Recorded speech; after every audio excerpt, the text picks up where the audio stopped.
하나님 말씀 사무엘 하서 5장 11절 12절 읽도록 하겠습니다. 사무엘 하서 5장 11절 12절입니다.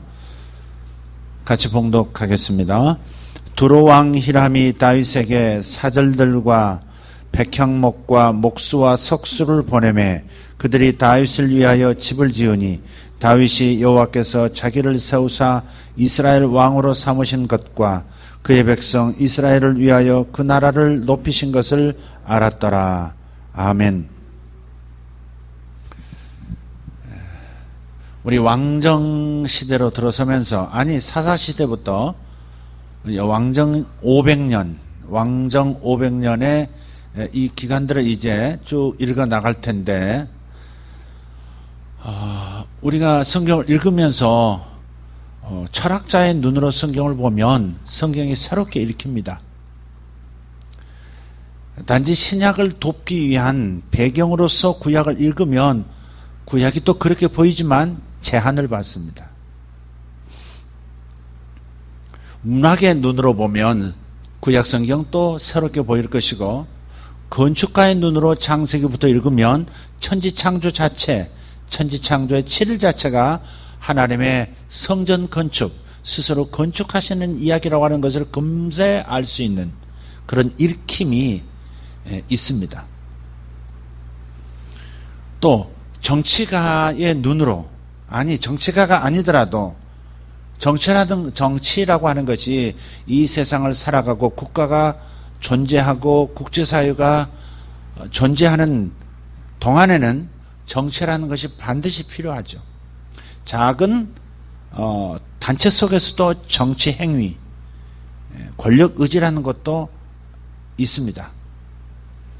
그래서 이 정치적 시각으로 이 왕정 500년을 좀 쭉 읽어 나가면 여러분이 정말 진정한 정치가 무엇인지, 만약 내가 정치를 한다면 어떤 정치가가 되어야 선정을 베푸는 정치가가 될는지,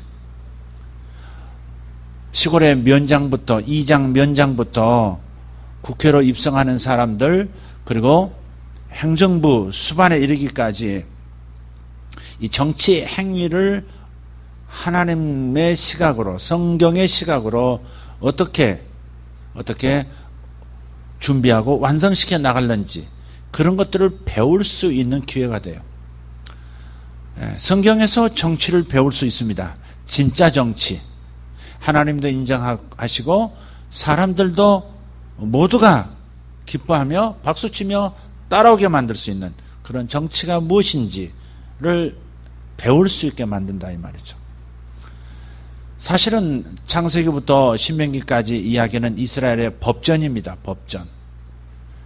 만나 세대, 광야 40년 동안에 모세가 로스쿨을 열었고 40년간의 긴 세월 동안에 국가를 세울 수 있는 행정, 사법, 입법, 그리고 실행 규칙들까지, 그리고 국제관계를 어떻게 맺어갈 것인가, 외국에서 들어온 이방인들을 어떻게 대우할 것인가까지 외치 모든 부분을 가르침 받은 현장이 바로 만나 세대의 광야입니다. 그러니까 성경은 너무 천편일률적으로 읽어서는 안 된다는 것이죠. 우리가 사람이 자라면 보는 것이 달라지잖아요. 어릴 때는 그토록 넓어 보였던 집 앞 개울이, 집 앞의 그 냇가가 커서 고향 땅을 밟아보면 개울도 아니고 냇가는 도둑도 아니고 요만한 도랑이에요. 어릴 때는 왜 그게 넓은 강처럼 보였는지 거기서 헤엄도 치고 고기도 잡고 빨래도 하고 별거 다 했어요. 물에 빠져서 물도 먹었고요. 어른 데서 가보면 도랑이라고요. 성장하면 다르게 보이죠. 그래서 성경을 우리가 평생 읽어도 새롭게 읽히는 이유가 바로 내가 성장하는 만큼 성경이 달리 보여지기 때문에 그렇죠. 그뿐만 아니라 성경의 깊이만이 아니라 성경의 넓이, 다양한 장르로서 인생의 삶의 다양한 장르의 시각에 안경을 쓰고 보면 성경은 그 분야 하나하나를 다 가르쳐주고 있다는 사실을 알게 돼요. 시인의 눈으로 보면, 정치가의 눈으로 보면, 기술가의 발명가의 눈으로 보면 다 다르게 보여요. 자기들을 위한, 자기 전문 분야를 위한 말씀으로 일으켜진다는 거죠. 여러분이 그런 것들을 더 발견하셨으면 좋겠습니다. 지금 오늘 아침 우리 큐티에서 그 다윗을 집권 기간 내내 제거하려고 애를 썼던 사울이 자기의 세 아들 요나단과 아비나답과 그리고 말기수아, 이름 자체가 조금 그렇죠. 말기가 뭡니까? 말기수아, 여호수아면 몰라도 요 세 아들이 아버지 사울과 함께 전투에서 다 죽죠. 한 가족이 끝나는 순간입니다. 사무엘하서 3장에 들어가서 보면 이렇게 시작하죠. 사울의 집은 점점 약해져 가고 다윗의 집은 점점 강성하여 가니라. 하나님에게서 버림받은 그 영적 세계에서 선언이 현실 속에서 하나하나 이루어져 가는데 하나님께 버림받은 그 삶의 결과 온 가문이 끝나는 거죠. 딱 두 사람이 살아남은 모습이 나타나는데 하나는 사울의 또 다른 아들, 이름이 뭐죠? 이스보셋 하나 살고요. 또 사울의 손자, 그러니까 요나단의, 다윗의 절친이었던 요나단의 자식 가운데 무비보셋이라고 하는 다리를 저는, 걷지 못하는 그런 아들 하나. 사울과 아몬에서 두 사람만 지금 등장하고 나머지는 다 죽습니다. 그걸로 끝난 거예요. 이런 얘기를 왜 기록하셨을까? 끝까지 하나님을 사랑하고 충성을 다하는 사람들에 대한 하나님의 대우하심. 그렇지 않은 사람들의 말로 이것을 한 사람 그리고 한 가문을 통해서 그리고 여러 가문을 통해서 보여주고 있죠. 우리가 이런 것들을 읽어내야 되는 것이 바로 성경을 그냥 계속해서 읽어나가는 효과입니다. 집중해서 몇 구절만 들여다보고 많은 그 성경 묵상과 성경을 전체적으로 쭉 읽어나가는 이런 읽기 방법에서 오는 효과들이 다 다른 거죠. 사울이 다 죽었어요. 사울 가문이 다 죽었어요. 그런데 이 상황은 이스라엘에게 굉장히 위기라는 것이죠. 절체절명의 위기가 이스라엘에게 온 겁니다. 왕 가문이 다 죽어버렸으니까. 그 다음에는 춘추 전국시대와 같은 그런 상황이 올 수 있잖아요. 강력한 왕 하나가 사라지면 나도 왕이 될 수 있다라고 일어서는 사람이 얼마나 많겠어요. 그런데 그런 위기의 순간에 다윗이 이렇게 행동하죠. 참수를 당해서 사울의 목과 요나단과 다른 두 형제, 이 네 부자의 목이 참수를 당해서 저 블레셋으로 가서 벽에 꽂히고, 그리고 몸뚱이는 어느 성 벽에다가 꽂아 놓습니다. 그리고 사울이 입었던 갑옷은 자기들의 신전, 블레셋 신전에 갔다가 성전의 증거로 삼습니다. 그런 상황에서 이스라엘이 얼마나 큰 위기냐고요. 그런데 다윗이 백성들의 마음을 얻을 수 있는 행동을 합니다. 그것이 정치라는 거죠. 정치라는 겁니다. 다윗이 사울의 시신을 수습하고요. 사울의 자살을 도왔던 이 아말렉 청년을 있는 자리에서 죽입니다. 사울의 에게 해를 가했던 그대로 죽인단 말이에요. 사울의 복수를 해준 거죠. 네가 감히 어떻게 감히 어떻게 하나님께서 기름 부으신 왕을 네가 함부로 죽일 수 있느냐? 자살을 아무리 도와달라고 했다고 해도 어떻게 그럴 수 있느냐? 벌을 줌으로써 사울의 명예를 회복시키고 그의 시신 아들들 시신 다 목 없는 시신 수습해서 장사 지내면서 막 웁니다. 사울을 위해서 활의 그 노래라고 하는 유명한 애가를 막 금식하면서 울면서 특히 요나단을 위해서 많이 울어요. 정말 이스라엘의 영광이 이스라엘의 명예가 지금 이렇게 쓰러졌다고 그 가문을 막 높여요. 자기를 거의 20년 동안 쫓아다니면서 죽이려고 했던 그 정적이죠. 그를 위해서 그렇게 울고 그렇게 금식하고 그렇게 노래를 짓고 온 이스라엘 백성들로 하여금 그 앞에서 울도록 만들었던 이 다윗 왕의 처신, 굉장히 그 안에는 진심이 있었죠. 진심이 있었던 거예요. 그렇지만 그것 또한 정치 행위에 속한다 이 말이죠. 보라, 나의 적이 죽었다. 하나님 살아계신다. 이렇게 말하지 않고 오히려 왕이었던 그를 높이고 그의 명예를 다시 회복시켜주고 그의 자식들까지 챙기고 탄식하면서 이스라엘의 영혼을 잃었다고 하는 그의 모습을 보고 온 국민들이 다윗에게로 마음이 오는 거죠. 어떻게 저럴 수가 있느냐 하는 거죠. 어떻게 저럴 수가 있느냐. 그의 진심이 죽어서도 그대로 변하지 않고 있구나. 그걸 안 거죠. 그것이 백성들의 마음을 사는 거죠. 백성들의 마음. 그런 것이 정치라는 거죠. 이게. 정치는 권모술수를 써서 자기의 어떤 입지를 강화시키고 세력을 규합하는 것이 정치가 아니라 진심을 지속적으로 보여주는 것. 그것이 정치라는 거죠. 참 그러면 좋을 것 같아요. 지도자들이 위기잖아요. 위기가 기회가 되게 만들 수 있는 그것은 뭐냐면 자기의 진실을 얘기하는 거죠. 진심을 보여줄 뿐 아니라 진실을 지속적으로 보여주면 마음을 얻는 것이고 그 마음을 얻는 것이 바로 정치하는 것입니까?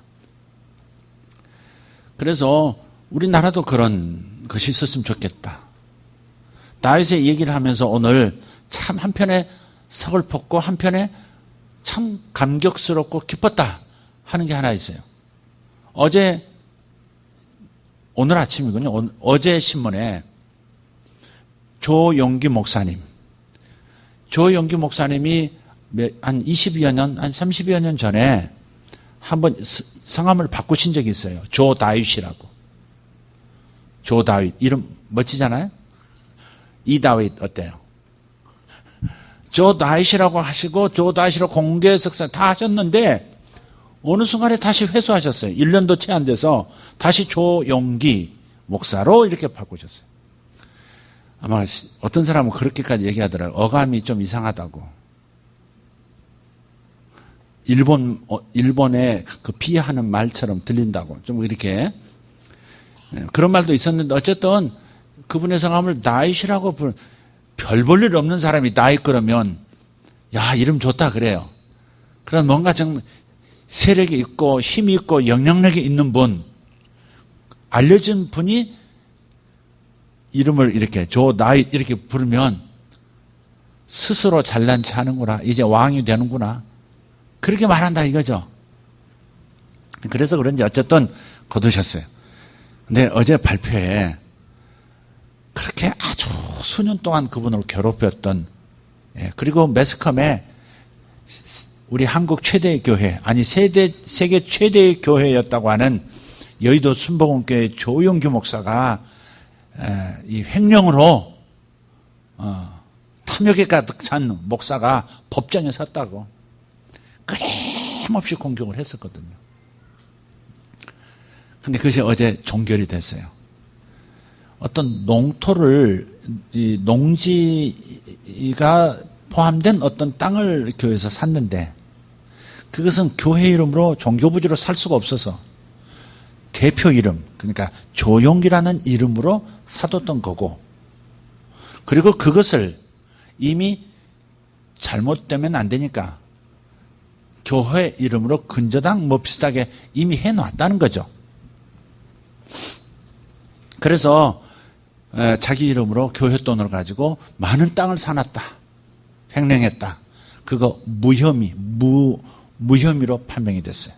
또 하나, 그분이 얼마 이 은퇴 사례비를 받으셨는지 모르겠는데 그것도 잘못됐다고. 그러나 법정에서는 다 근거가 있고 다 의결을 거친 거고 그건 합법적인 것이라고 무혐의 처분이 됐어요.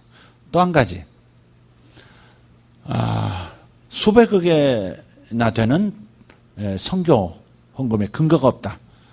명확하지 않다. 증거를 대라. 그러면서 이렇게 고발을 한 건데 그건 역시도 이미 증거 서류를 다 냈고, 그러나 명확하지 않는 부분에 대해서는 그래도 그것을 근거라고 삼을 수 있는 자료들이 있다. 무혐의. 세 가지 모두가 다 무혐의. 완전 자유를 선언받으신 거예요. 제가 얼마나 감사한지. 그분이 강단에 서서 계속 그 노구에도 설교하시는 모습이, 그러면서도 바깥에서는 지금 재판이 진행되고, 이분이 뭐라 하셨을까? 아무 그에 대한 말을 안 하시고, 적어도 제가 알기로는 아무 말도 하지 않으시고, 변함없이 설교하시고, 언젠가 한 번은 너무 미안하니까 본 설교 하시다가 옆으로 나오셔가지고 무릎 꿇고 내가 죄인입니다. 내가 이렇게 소란을 일으켜서 죄송합니다. 그렇게 하시더라고요. 그러고선 다른 말이 없으셨어요. 그런데 이제 완전히 법적으로 무혐의로 다 끝난 거예요. 그분은 좀 다른 목사님들하고 다른 면이 있어요. 정말. 한국의 위상까지도, 한국 교회만이 아니라 한국의 위상까지도 온 세계, 유럽의 그 까다로운 유럽에서도 조용기라고 하는 분 때문에 한국을 아는 분들이 많거든요. 미국도 마찬가지고 전 세계에서 그분을 존경하지 않는 사람이 거의 없을 정도였죠. 그런데 한국 안에서 그렇게 그분을 깎아내리려고, 그것도 자신이 기른 자기 밑에 있던 양들, 리더들이 일어나서 그분을 발목을 잡은 거거든요. 덫을 놓고. 오래 정말 지리한 시간들이었지만 결국은 승리로 돌아와서 그분의 명예가 이렇게, 그리고 저 한국 최대 교회라고 하는 그 교회의 명예가 이렇게 다 살아나서 너무 감사하다 이 말이죠. 너무 감사해요. 다시 조 다윗이라고 하셔도 괜찮을 것 같아요. 너무 감사해요. 그러면서 어제 책 하나가 오늘이죠. 오늘 책 한 권이 국민일보에 소개가 됐어요. 그 뭐냐면 이 사랑의 교회, 서초동에 있는 사랑의 교회 3년 동안 어떤 일이 벌어졌는가에 대한 아주 전체를 다 매끈하게 글로 담아서 그래서 다 밝힌 거예요. 사랑의 교회가, 그리고 그 담임 목사님에 대해서 무수한 공격들이 있었죠. 무수한 공격이 있어요. 그 교회를 무너뜨려야 한다는 거죠. 사랑의 교회 무너뜨리고 여의도 순복음교회 무너뜨리면, 그 리더들을 무너뜨리면 아주 중요한 그 이 고지를 점할 수 있다고 생각하는 사람들이 있었던 거죠. 그래서 해결됐어요. 분당에서 가장 먼저 들어왔던, 그리고 가장 큰 교회 중에 하나인 분당 중앙교회 최종춘 목사님이라는 그 분이 계시는데, 그분이 또 수많은 얘기를 겪으면서, 그러나 그분이 또 모든 것을 자유롭게 다 혐의 없음으로 다 됐고, 그리고 그분이 이제는 순진해서는 안 된다, 교회는. 그리고 교회 지도자는 순진해서는 안 된다. 순수해야지만 순진해서 안 된다 하면서 교회가 어떻게 자기 자신을 보호할 수 있는지, 법으로부터 악한 자들의 음모로부터 보호할 수 있는지 구체적인 것들을 자기 사례를 들어서 목회자들에게 가르치기도 하는 걸로 알고 있습니다. 어쨌든 사랑의 교회와 여의도 순복음교회가 다시, 특히 리더들이 그 명예로움이 다시 하나님의 은혜로 드러나게 되어서 너무나 감사하고, 그 책을 읽은 사람들마다, 이 사랑의 교회 하는 책을, 교회에 관한 책을 읽은 분들마다 이랬었구나. 사람은요, 뭐든지 누가 뭐라고 해도, 세상에 뭐라 해도 또 다른 편의 얘기를 들어봐야 되거든요. 당사자 얘기를 들어보지 않고는 판단 내리면 안 돼요, 사실은. 교회 안에서, 직장 안에서도 누군가가 말을 했다 할지라도 그 당사자의 자기 변호, 자기 증언을 듣지 않고 판단하는 것은 굉장히 어리석은 행위입니다. 다른 사람이 다 그 사람을 욕한다고 할지라도 그래도 그 당사자가 정말 그런 것인가를 확인하지 않으면 절대 입 밖에 내뱉는 것은 좋지 않습니다. 조영규 목사님 같은 경우는 하나님이 함께 하시는 것을 보여줬던 분이죠. 그분의 치유, 그분의 사역, 그분이 일으킨 성령운동, 세계적인 성령운동이었죠. 그래서 이분은 하나님이 함께 하시는 것을 정말 다른 이들에게, 주변 사람들에게 보여주면서 사역하셨던 분이에요. 가끔 어떤 이들은 그분의 자리, 그분의 위치를 정말 내가 바톤을 이어야 되겠다, 뭐 그렇게 생각하는 분들이 간혹 있으신 것 같아요. 근데 어떤 경우는 하나님이 함께 하시는 것을 보게 하는 것이 아니라 자신이 자기 자신의 자리를 만들어 가려고 중심이 되려고 하는 노력하는 인위적인 냄새가, 인간적인 냄새가 너무 날 때가 있어요. 그럼 고개가 흔들어지죠. 저렇게 자신을 높여서 자신이 한국교회 중심이 되려고 할까 좀 서글픈 생각이 좀 들고, 얼마나 세상 사람들이 우리를 우습게 할까 이런 생각도 좀 들어요. 물론 제가 그 위치 가면 저도 혹시 그럴지도 모르겠어요. 그런 능력이 있다면. 그래서 함부로 할 수 있는 얘기는 아니지만 조영규 목사님 이런 분들은 정말 다른 분이었다. 다시 한번 제가 존경했던 분이어서 혹시 여러분 가운데 잔재로서 조영규 목사님이 돈을 뭐 어떻게 했다며 하는 얘기는, 이제 세상법이 얼마나 무섭습니까? 검찰에 불려다니고 재판관의 눈이 얼마나 무섭습니까? 그 칼날의 숲을 다 뚫고 나왔다고 하는 것은 정말 믿어도 되는 거죠. 그래서 그렇게 이해하시면 좋겠습니다. 제가 왜 이야기를 하죠? 다윗 때문에 조다인 목사님을 제가 얘기한 거예요. 여러분이 좀 속에 있는 앙금들, 어떤 잘못 정보들 좀 씻어버리시라고 말씀드린 거예요. 사실은 다윗이 20년 동안 그렇게 살았거든요. 저놈이 국가를 전복할 놈이야. 저놈이 내 사위까지 삼아줬는데 저놈이 나를, 우리 가문을 잘못되게 하고 지가 왕이 되려고 하는 놈이야. 그러면서 끊임없이 집요하게 추적했던 그 고통의 세월을 겪었던 사람이 다윗이거든요. 사무엘상 16장에서, 그러니까 지금 사울이 죽고 그 다음 그로부터 7년 6개월 뒤에 북이스라엘과 남쪽 둘로 쪼개졌던 그 요 통합된 국가의 왕이 됩니다. 30세의 왕이 돼서 거의 37년, 40년 가까이 왕노릇을 하죠, 다윗이. 그런데 20년 동안 그렇게, 그러니까 사무엘상 16장에서 사무엘 선지자에서 임명이 됩니다. 너는 왕이다, 이스라엘의 왕이다. 기름 부음을 받았어요. 기름 부음을 받고 20년이 되어서야 참된 본선 진출 왕이 된 거예요. 그러니까 하나님이 왕으로 인정하셨어도 사람으로부터도 인정받아야 되는 거죠. 어떤 사람, 하나님이 나를 세웠는데 왜 사람이 뭐라 그러는 거야? 아닙니다. 하나님이 임명하셔도 사람들의 인정을 못 받으면 될 수 없는 거예요. 민심은 천심이라는 세상 말도 있잖아요. 그러니까 하나님 앞에서, 그리고 사람 앞에서 준비된 사람, 그 사람이 다윗입니다. 다윗 이야기는 우리 이야기이기도 하죠. 하나님의 약속이 있어도 그 약속이 성취된다고 하는 것은 사람의 인정이라고 하는 그 긴 과정을 통과해서 하나님이 인정하셨었음을 증명해야 되는 거예요. 사울은 너무 단번에 왕이 됐어요.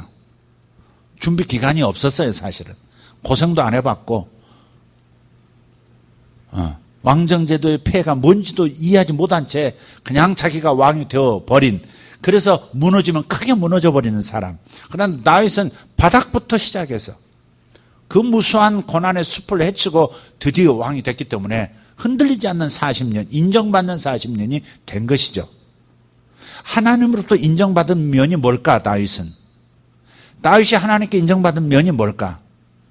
그것은 하나님께서 기름 부으신 왕을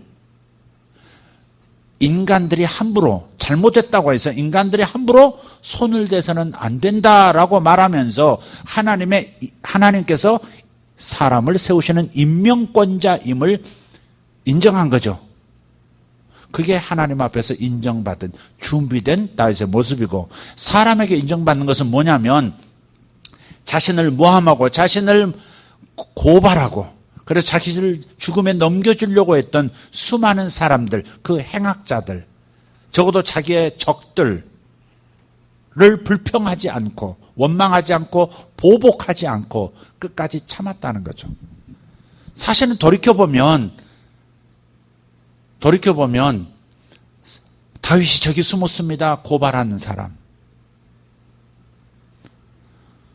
그런 사람들, 자기가 어려움 당할 때 조롱했던 사람들, 그런 사람들이 많거든요. 근데 그런 사람들이 왜 그랬을까?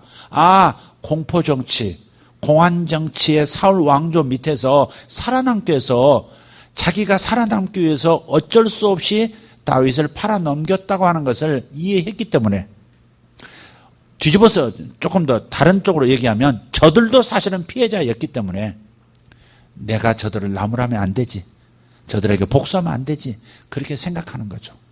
이것이 다윗의 그릇됩니다, 이 말이죠.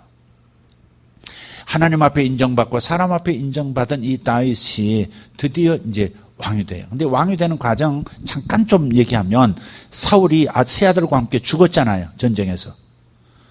그리고 이스라엘이 풍지박산된 상태에서 다윗이 장례를 치러주면서 울면서 그러면서 백성들의 마음을 규합해서 그렇게 해서 어찌하든지 이스라엘을 유지하려고 애썼던 그 다윗.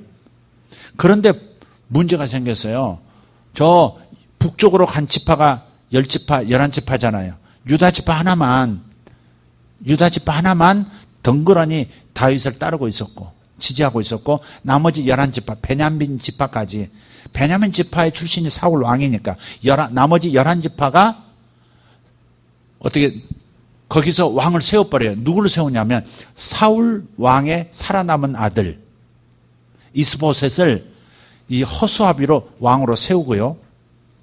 장군 아브넬이라고 하는 장군이 허수아비를 세우고 뒤에서 정치를 합니다. 그러니까 이스보셋은 허수아비예요. 그냥 사울 전대 왕의 아들이라고 하는 것 때문에 왕이라고 하는 왕관을 쓰고 있는 것이지, 사실은 실권은 그 아브넬이 다 가지고 있는 거예요. 그런데 아까 말씀드렸던 사무엘하서 3장 1절에 다윗의 집은 점점 강성해지고 사울의 집은 약해지니라 할 때, 사울의 집은 뭐냐면 바로 이스보셋이 왕으로 있는 11지파, 아브넬이 지금 실권을 쥐고 있는 북쪽 사람들을 얘기하는 거예요. 11지파의 대표를 말하는 거예요. 점점 약해지는 거예요. 서로 부딪히기도 했어요. 유다지파하고 11지파하고 부딪히기도 했다고. 그런데 이상하게 이기게 해주시는 거죠. 그러다가 점점 백성들의 마음도 남쪽 유다지파의 리더로 있는, 왕으로 있는 다윗에게로 마음이 돌아가고, 그리고 점점 더 자기 11지파가 규합이 이렇게 자꾸 깨지고 하니까 이 실권자인 아브넬이 이스보셋하고 상의도 없이 그냥 내려옵니다. 아마 상의했는지도 모르겠어요. 성경에 정확하게 기록하지 않으니까 다윗을 찾아옵니다. 찾아와서 11지파가 차지하고 있는 왕권을 고스란히 다윗 당신에게 넘기겠다고 합의하자고 이렇게 합니다. 그래서 그 아주 귀중한 무력 통일, 동족 상잔을 통한 무력 통일이 아닌 평화 통일을 이룰 절호의 기회가 온 거예요. 북한과 남한도 그렇게 될 줄 믿습니다. 그냥 지금 당신들이 세계에서 명망이 있으니까 대한민국 남쪽이 그래도 우리를 이끌어가 줘야 합니다 라고 이렇게 통으로 들고 와서 그렇게 당신들이 우리를 한번 리드해 주시오, 그러나 우리의 자존심은 지켜주시오 하면서 이렇게 합의를 이렇게 저쪽에서 이렇게 넘어오게 만드는 리더가 반드시 나올 줄 믿습니다. 삼김씨들은 절대, 삼김이 아니지, 김정은은 절대 그렇게 못할 거예요. 다 삼김 모든 그 그림자들이 다 지워지고 그리고 새롭게 일어나는 그 예언적으로 표현했던 이 예후 장군과도 같은 그 리더가 결국은 가져오리라고 믿어요. 진짜 통일합시다. 그러나 주도권은 당신이 가져도 줬어. 나는 그렇게 밀고 나갈 거예요. 그렇게 만들 사람이 분명히 나타날 겁니다. 그런데 아브넬이 그렇게 했단 말이에요. 그 장군이. 그런데 요압이라고 하는 다윗의 가장 측근 장군이 아주 용맹한 장군이죠. 이 협상을 마치고 돌아가는데 사라라고 하는 사라 우물가까지 지금 북쪽으로 돌아가고 있는데 거기까지 쫓아가서 다시 헤브론으로 뭔가 이렇게 말을 해가지고 끌어들여가지고 되돌아오고 해가지고 거기서 암살을 합니다. 죽여버렸어요. 왜 그랬냐면 이게 자기가 다윗이 왕이고 다윗이 왕이고 자기가 지금 2인자인데 만약 북쪽과 남쪽이 합해지면 아브넬이 자기보다 더 높은 위치를 차지하고 자기는 3위, 4위로 밀릴 것 같거든요. 또 더군다나 자기의 동생이 아브넬과의 전투에서 죽었어요. 복수도 하고 싶었던 거죠. 그래서 그 중요한 시점에서 피를 흘린 겁니다. 진짜 동족 상잔이 일어날 수밖에 없는 11지파하고 유다지파가 싸울 수밖에 없는 상황으로 지금 돼버린 거예요. 아니 11지파를 대표해서 간 실권자를 죽여버리다니. 그리고서 다 들고 일어날 상황입니다. 근데 그때 또 다윗의 정치가 여기 있단 말이에요. 다윗이 그때 또 죄를 뒤집어 쓰고 울기 시작합니다. 통곡하면서 울고 그를 위하여 막 노래를 짓고 그냥 흐느끼 우는 게 아니에요. 그냥 궁성 바깥까지 다 들리도록 막 우는 거예요. 밥도 안 먹고 밥 좀 드세요. 밥 드시고 우세요. 그래도 막 밥은 쳐다보지도 않고 막 울고 그 다음에 요압 장군도 부르고 전부 군 장군들 다 불러서 너희들도 아브넬을 위하여 울라고 그렇게 명령합니다. 그러니까 온 나라가 다 통곡의 바다가 됐고 그게 북쪽 11지파에 또 알려집니다. 그래서 다윗의 진심을 저들이 읽고 기뻐하면서 기꺼이 다윗 밑으로 들어오기로 결정해요. 근데 저 북쪽에 이스보셋이라고 하는 형식적이긴 하지만 왕이 있잖아요. 사울의 아들. 그 아들을요, 그 밑에 있는 두 장군, 라갑과 바나라는 이 두 장군이 아브넬이 가서 죽었거든요. 그러니까 이때 다윗에게 잘 보이자고 그래서 이스보셋을 또 죽여버려요. 자기의 주군을 또 살해합니다. 그래가지고 또 그걸 또 쫄래쫄래 두 사람이 와가지고 제가 당신에게 거침돌이 될 수 있는 이스보셋 왕을 죽였습니다. 보고 하는데 다윗이 그 자리에서 일어나가지고요. 사울의 아들이잖아요. 사울의 세 아들과 사울을 위해서 통곡하면서 장례 치르고 울었던 그 다윗 앞에 이 다윗의 진심을 모르고 다윗의 무서움을 모르고 사울의 아들을 죽이고 와서 기뻐 보고를 하고 상 주기를 기대하고 있는 그 두 사람. 다윗이 벌떡 일어나서 이 자들을 죽이라 그럽니다. 그 자리에서 두 사람을 또 참수해요. 어떻게 자기 주군을 죽일 수 있느냐. 그래서 절대 자기가 섬기던 사람을 죽이지 않는 전통을 만든 거죠. 자기도 그러지 않았고 또 타인을 그렇게 한 자들을 용서하지 않음으로써 제대로 된 통치를 보여준 거예요. 반역은 있을 수 없다 하는 걸 보여준 거죠. 사울이 죽었을 때 요나단이 죽고 그 두 아들이 죽었을 때 노래를 지으면서 탄식하면서 울었던 그 다윗의 모습에 백성들은 감동을 받았고 또 나라를 통합시키고자 하는 아브넬의 그 죽음에도 그가 울면서 금식하고 통곡했던 그 과정을 백성들이 보면서 또 그 진심이 통했고 이스보셋 사울의 아들을 죽인 그 두 장군을 그 자리에서 처형함으로써 그 위상을 보여줬고 진심을 보여줬던 그 다윗에게 모두가 감복하지 않을 수가 없는 거예요. 그래서 다윗이 단지 권력을 잡은 사람이 아니라 이 주어진 권력을 가진 사람이 아니라 백성의 마음까지 다 잡은 획득된 권위를 가진 거죠. 교회 지도자들도 마찬가지입니다. 진심으로 존경이 가는 지도자가 있는가 하면 그냥 형식적으로 존경을 표해 드리는 지도자도 있을 수 있어요. 그것이 목회자가 되었던 평신도 리더든 간에, 그리고 리더가 되려고 하는 사람은 항상 누가 나를 임명해 줬느냐, 누가 나를 청빙해 줬느냐, 목회자라면 말이죠. 그거 중요하지만 그보다 더 중요한 것은 모든 성도들의 마음을 사야 한다는 거죠. 모든 성도들이 저 교역자님, 부교역자님은 참 좋은 분입니다. 존경스럽습니다. 따르고 싶습니다. 라고 말할 때 탑 리더도 그를 이끌어갈 수가 있고 그에게 권위를 부여하고 그를 높일 수가 있는 거죠.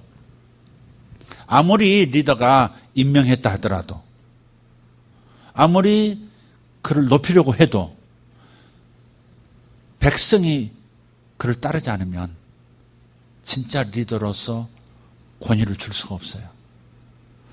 그러니까 여러분들이 교회만이 아니라 어느 일터에서든 간에 진짜 획득된 권위, 마음과 마음으로 지지를 얻는 리더가 되기 원한다면 정말 그들의 마음을 살 수 있는, 그들과 정말 잘 통하고 그들과 하나가 될 수 있는 길들을 하나하나 밟아야 하는 것이죠.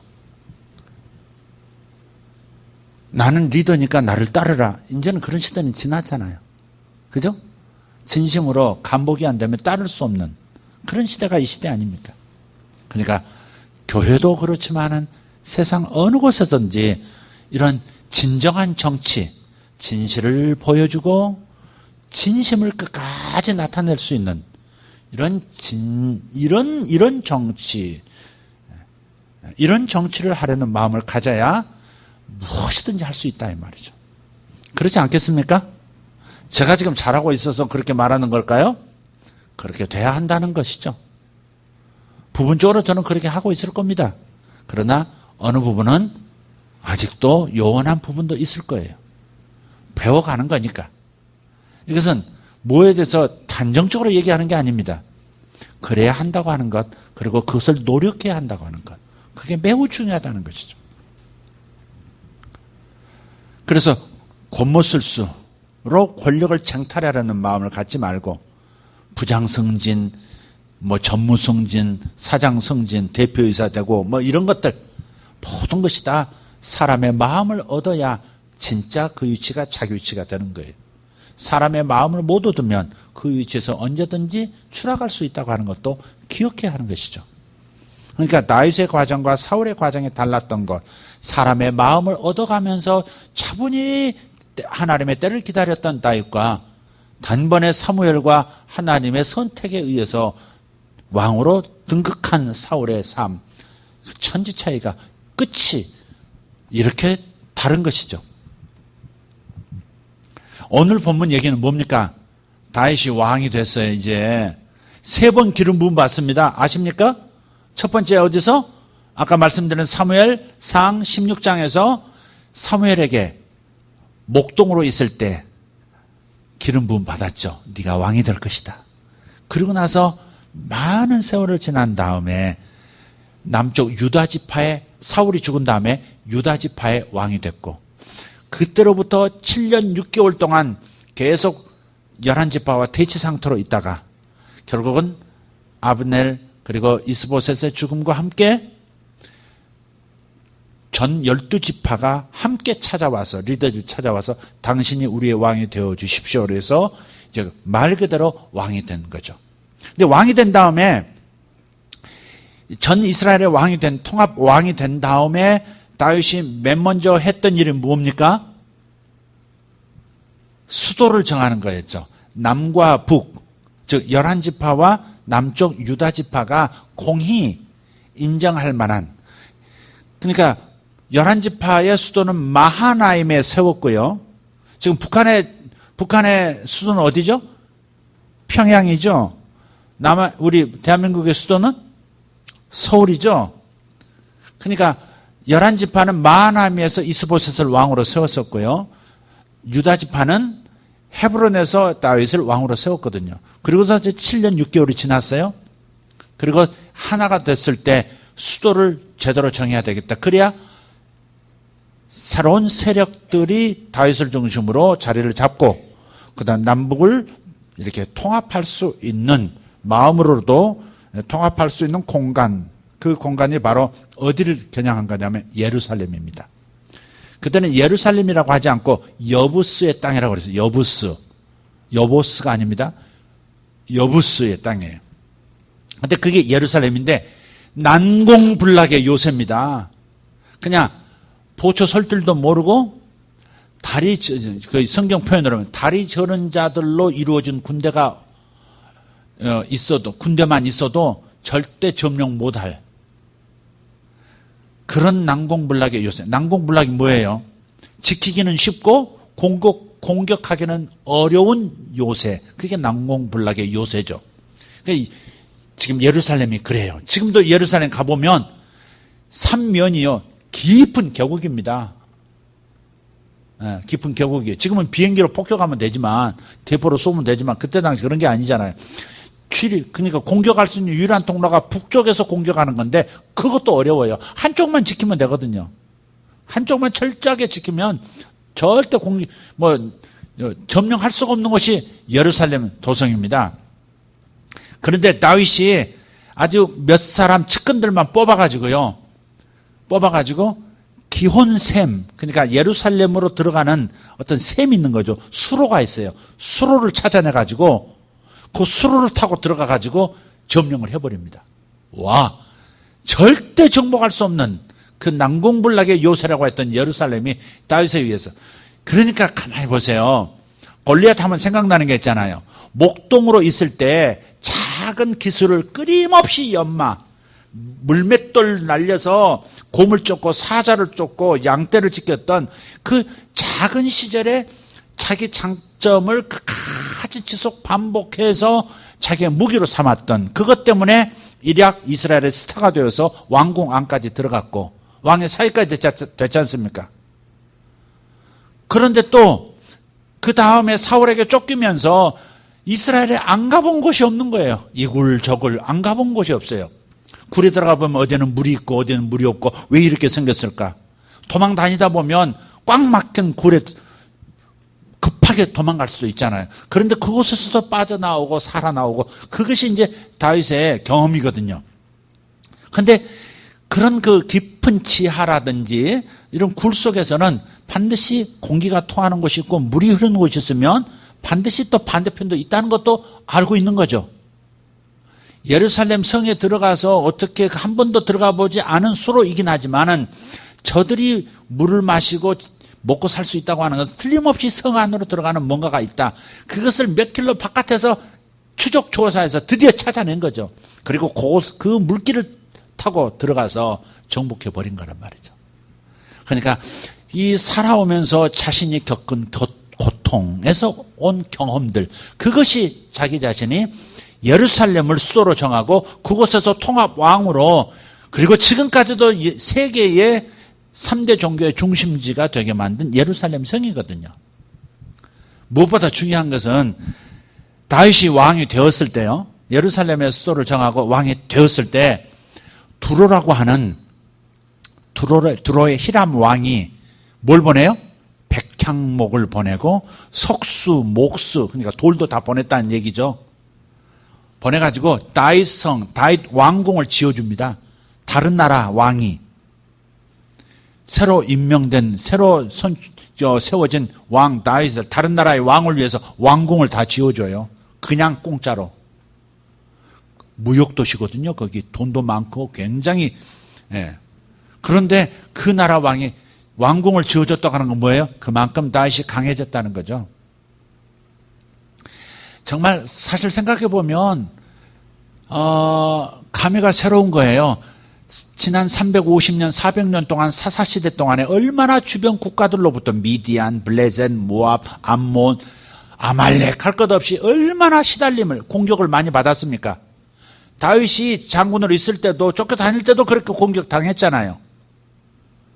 그런데 이제는 다윗이 왕이 된 다음에 그 나라들이 와가지고 왕궁을 지어준다고 하는 것은요, 굉장한 일, 이게 뭐라고 설명해야 될까? 세월이 달라진 거죠, 지금 이게. 자, 이걸 통해서 가만히 생각해 봐야 됩니다. 오늘 본문이 이제 12절에 보면 다윗이 여호와께서 자기를 세우사 이스라엘 왕으로 삼으신 것과 그의 백성 이스라엘을 위하여 그 나라를 높이신 것을 알았더라. 다른 나라 왕이 자기를 위해서 왕궁을 지어줄 정도가 된 걸 보면 하나님이 하셨다는 거죠. 자기가 한 게 아니라 하나님이 이스라엘을 높이려고 왕궁을 지어주는 일이 다른 나라로부터 이렇게 조공처럼 왔다고 하는 거, 그걸 고백하고 있는 거 아니에요. 자, 이게요, 이제 이게 참 결론이면서 이게 멋진 얘기입니다.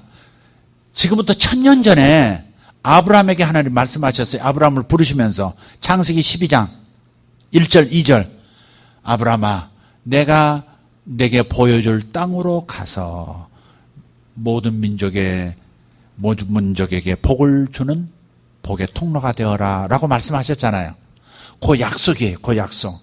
내가 너에게 보여줄 땅, 너를 위해서, 너의 민족을 위해서, 너의 후손을 위해서 내가 허락한 땅이 있다.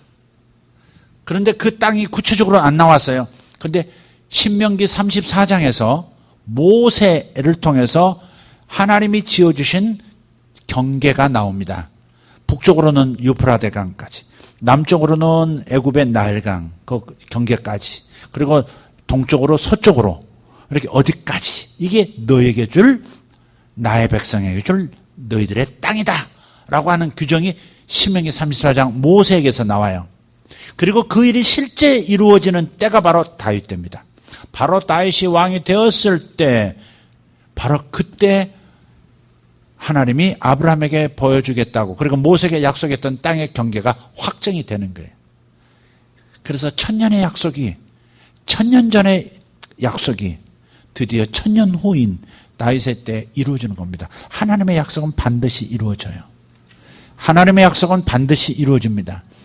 1000년의 약속, 1000년의 약속, 다 잊어버릴 수 있는 그런 약속인데, 1000년의 세월이 보통 세월입니까?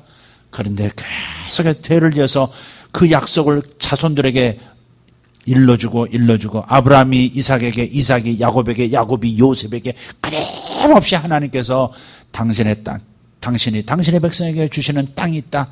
그 땅을 우리가 차지해야 한다. 다 차지해야 한다. 반드시 그 땅 경계를 차지하고 그 땅 경계를 넘어가지 말아야 된다. 다윗이 위대했던 점은 세력을 가졌어요.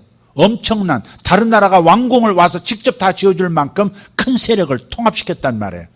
그러면 다른 나라를 이제는 제국처럼 다른 나라를 야금야금 먹어갈 수도 있는 힘을 가졌다는 건데, 다른 나라에서 알아서 왕궁을 지어줄 정도면 막강한 힘이 있고 그런 나라들을 정복할 수 있을 텐데, 제국의 길로 가지 않고 하나님 주신 한계 땅 안에서 사는 것, 그것이 다윗의 또 다른 사랑받을 만한 특출한 점입니다.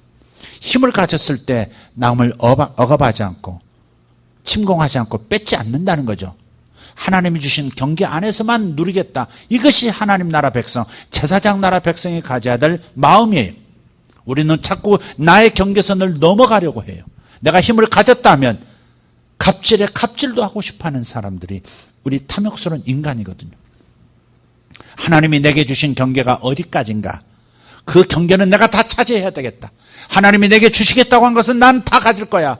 그러나 하나님이 허락하시지 않은 것은 나는 꿈도 꾸지 않을 거야. 이를 경계선을 절대 넘지 않으려는 이러한 자기 욕망을 절제할 수 있는, 자기 욕망을 제어할 수 있는 능력, 그것이 하나님의 사랑받는 다윗에게서 배워야 할 점입니다.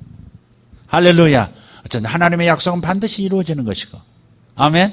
그 과정에서 다윗이 어떻게 처신했느냐, 이건 정말 우리가 다윗에게서 정치도 배워야 하고, 다윗에게서 하나님을 향한 신앙도 배워야 하고, 다윗을 통해서 하나님을 경배하는 법, 다윗을 통해서 나라를 어떻게 확장하고 사람들의 마음을 얻는가, 이런 모든 것들을 다 배울 수 있다는 것이죠. 그래서 기록하게 하신 것이에요. 사무엘 하서를 이제부터 읽으실 텐데, 사무엘 하서에서 정말 다윗의 통치, 그리고 솔로몬에게 넘어가는 이 이스라엘의 절정기를 여러분이 잘 이렇게 이해하시면서 읽으셨으면 좋겠습니다. 지금 요즘 설교가 좀 스토리를 계속 이야기하고 있죠? 근데 여러분 읽으시면 조금 더 도움이, 이제 설교를 듣고 읽으시면 도움이 되실 거예요. 기도하겠습니다.